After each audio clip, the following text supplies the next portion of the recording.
We're going to talk about absolutism. There's a myth about Louis XIV of France that he proclaimed, "I am the state." What Louis did say was, "The interests of the state first. When one gives his priority, one labors for one's own good. This advantage to the state redounds to one's glory." Also often criticized for his extravagances, such as the Palace of Versailles. He reigned over France for a long period, and some historians consider him a successful absolute monarch. More recently, revisionist historians have questioned whether Louis' reign should be considered absolute, given the reality of the balance of power within the monarch and the nobility.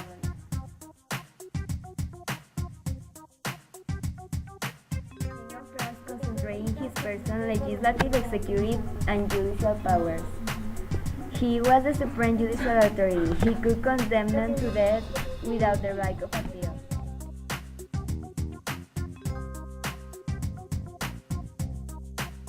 It was his duty to punish offenses and stop them from being committed.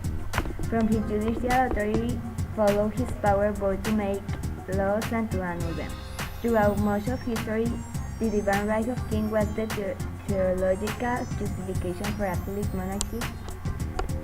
Many European monarchs claim supreme autocratic power by divine right, and that their subjects have no right to limit their power.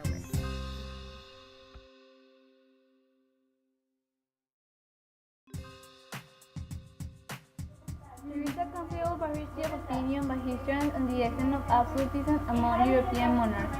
Some, such as Barry Anderson, argue that quite few monarchs achieve levels of absolutism control over their states, while historians such as Roger Meran dispute the very concept of absolutism.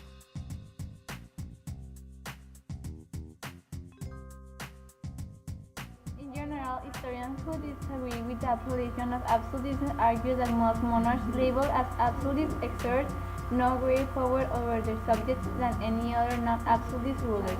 And these historians tend to emphasize the difference between the absolute rhetoric of monarchs and the reality of the effective use of power by these absolute monarchs.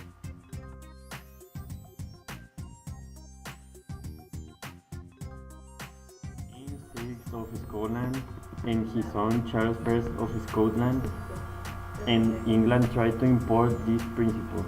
Charles I attempted to enforce episcopal polity on the Church of Scotland, led to rebellion by the Covenanters, and the bishops were then fears that Charles I was attempting to establish absolutist government along European lines was a major cause of the English Civil War, despite the fact that he did rule this way for 11 years, starting in 1629, after dissolving the Parliament of England for a time.